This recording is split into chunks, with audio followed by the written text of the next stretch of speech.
There was nothing more embarrassing than having small arms. And in this video, I'm going to be bringing you through a step-by-step guide on how I brought my arms from skinny to monster.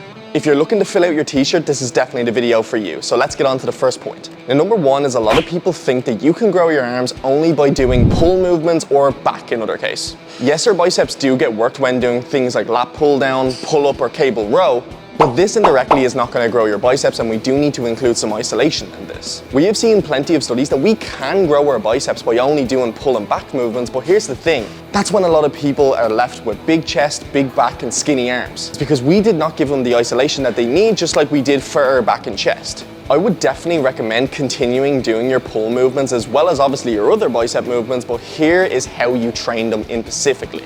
So the bicep has two heads and we need to make sure that we hit them proportionally. The long head of the bicep is on the lateral side, and then the short head of the bicep is on the medial side. So we're going to need to make sure that we train our bicep in the lengthen point and also in the shorten point. So let me bring you over to the first exercise that I would recommend.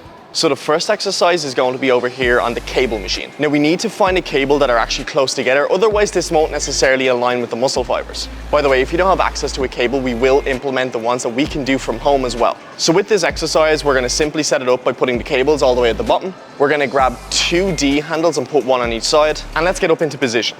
So in order to keep maximum tension on the cable, we want to take a step out to a point where our elbows are almost behind us.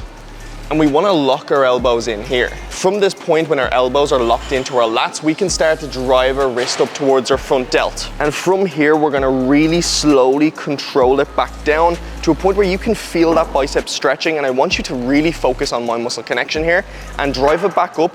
Don't be afraid to take the weight light and work your way up in increments. Now I'm gonna run through a couple of things people get wrong in this movement, and as a matter of fact, every single bicep movement. First of all is time under tension.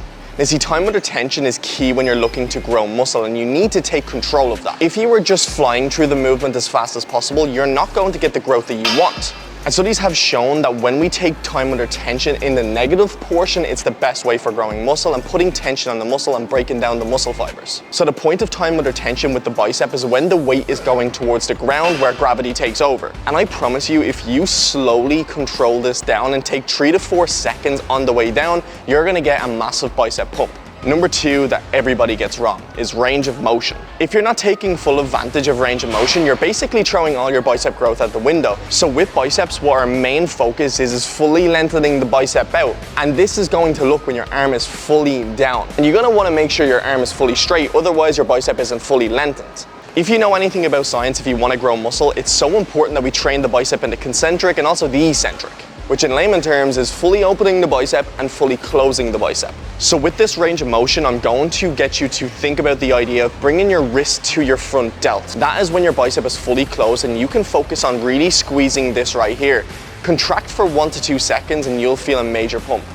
Now when coming back down, as I said, fully extending the arm and taking 3 to 4 seconds to open the bicep up before performing another rep. So we've went through range of motion, we've went through time under tension. Now the last thing is what's really gonna blow up your gains is mind to muscle connection. And if you aren't actively thinking about what muscle group you're working throughout the set, you're heavily missing out on gains. I used to have a lot of trouble when training my back and also training my biceps with mind muscle connection. So a thing I want you to focus on is stripping back the weight completely. And this is only going to be achieved by really slowing down the movement and trying to feel the muscle fibers doing their thing. But you're not going to be able to do this on your 1 rep max. You need to bring the weight back. This may take 2 to 3 weeks to achieve, but you really want to just be consistent with it. Just like in a gym, you're putting in the reps to achieve the set. This is what this is going to take. The progress is not going to happen overnight. Now, if you do not have the cable machine, I'm going to show you how you can do this from home or in a basic hotel gym. So all you're going to need for this is a bench and some dumbbells. The setup of the bench is the most important thing. A lot of people will put the bench at a complete upright. You're not letting your biceps be at that lengthen point, so you really want to take it 1 notch back and imagine that you're doing an incline press for your chest. Now grab 2 dumbbells and 1 in each hand and really focus on not going for your PR, going for any heavy weight. You want to focus on smashing the form first. So with this, we have the exact same focus as the cable machine. We're keeping our elbows back and we're rolling our shoulders back as well. We're pinching our shoulder blades down to give our biceps the most lengthened point. We're pinning our elbows in close. And when driving this up, our elbows should not be coming forward in order to complete the rep, because that's the sign that your weight is too heavy for you. So we're gonna keep them back here. We're gonna fully contract the bicep all the way up and slowly control it back down. So that's exactly what you're gonna do if you don't have access to a cable machine. Now we're gonna go on to exercise 2. The most important point, in my opinion, is the shortened training. So the second exercise, which is gonna train our biceps in the shortened position, and as I said, the most important one, we need to make sure that we do the exact same points that I've spoken about before, the mind-muscle connection, the time under tension, and also the range of motion. But let me run you through the quick setup of the preacher curl to make sure that you get the most of it. Number 1 is gonna be your elbow positioning. I see a lot of people coming up towards the top of the pad and not actually getting the most out of the movement because that's not allowing us to fully send our bicep back down. So the sweep point is making sure that you have the entire support resting across your tricep to make sure that you get the most stability out of the movement. Number 2 is sticking on a huge and heavy weight that you cannot control. I know it seems easy because you're on the preacher curl machine and the machine is doing the most of the resistance for you, but take it down a notch and really focus on the mind-muscle connection as spoken about before. Another thing is most preacher curls have a lever on the side of the machine which is actually going to allow you to come down to a more deeper point in the movement. Now this could be your most beneficial thing ever or it could be your enemy as well. Now if you set the lever to the furthest away from you, it's going to allow you to get a huge eccentric, but if you have small arms, it may increase the risk of injury. So we want to find the sweet point where you can get your bicep fully stretched out without putting yourself in an uncomfortable position.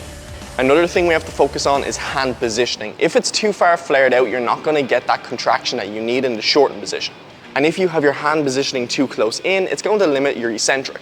So the thing you want to focus on is having that sweep point in the middle, and I like to focus on having it in line with my shoulders. When focusing on this, we can actually have the ability to bring our wrist up to our front delt without feeling that discomfortness in our wrist or our elbow joints. So a lot of my clients have came to me and said they cannot get mind muscle connection with the preacher curl. So let me give you this quick tip. And it's doing it unilaterally. Now, if you are unfortunate enough to have a preacher curl that actually supports a unilateral, I would recommend still using the same preacher curl, but just dropping the weight down a whole lot. And it might take a minute or two to find the correct resistance when you're only using one arm. But what the unilateral movement can help with in terms of mind muscle connection is actually taking it one step at a time. For some people, it can be a lot to go from no mind muscle connection to 2 arms at the same time mind muscle connection. So sometimes it's best to just take it 1 arm at a time and really focus on the muscle fibers that you're working. So for all those people that don't have access to a preacher curl, yet again, all we need is a dumbbell and a bench. And with this, we're going to be able to replicate the exact same movement. As previously mentioned, same tips apply for the preacher curl as for this. So the bench is going to be used as the support system as the preacher curl would, and we're going to be able to bring our dumbbell down to a fully lengthened point, and as I said, come up, squeeze and get that full contraction on the bicep. Now, a couple of things I actually see a lot of people doing wrong when performing this movement. So some people put their elbow in and actually have it across the bench that way and try curl it up this way. And what this is doing is putting added pressure on your wrist and your elbow, which you don't necessarily need. And then a lot of people do the opposite and try curl inwards, and you're really just beating the purpose of you using this support for the most of your movement. Make sure you have your elbow going straight down towards the bench, that if your arm was any longer, you would be able to go directly across the middle of it. Now, this is a very tough exercise, so I'd recommend dropping the weight and nailing the form first. Now, with these 2 movements, the best thing that you could possibly do is accurately progressive overload. Now, a lot of people think when I say progressively overload is instantly increasing the weight and going up in increments like that, when progressive overload can come in multiple different forms. A progressive overload can be the sign of things like extra reps, it can be extra weight as I've spoken about before, it could be also better form, it could be slower range of motion, or it could be more time under tension. And you can use all those different traits to make sure that you're progressively overloading at an accurate rate. So you might not be able to increase the weight, but could you slow down the time under tension? Could the tempo on the way down be performed in an extra second? If so, and if you get the same amount of reps while slowing down your time under tension, that is progressive overload because you've just added volume onto your bicep. I always recommend all my clients to try get an extra rep every single week. And if you get an extra rep every single week, don't increase the weight until you get to 20 reps. When you get to 20 reps, then you can increase the weight and you can fall back down to 12 reps and work your way back up to 20 again. Sometimes it can be a lot of added pressure when we constantly increase the weight, which is going to increase the risk of injury, which could have you out of bicep training for 8 to 9 months. F that. Now, how many times should you train your biceps per week? Now, a lot of people think when getting these 2 movements, they're going to train biceps every single day, and what this is going to do is increase the fatigue of your bicep. And the science behind muscle growth is breaking down the muscle fibers to then recover them back that tiniest bit bigger. Then over a longer period of time, that's how you get bigger biceps. So if you train them every single day, you're not giving them the rest they require in order to accumulate this fatigue to go further down the line of your journey. So what I would recommend doing is if you're heavily struggling with bicep growth, adding these in for a bicep only day.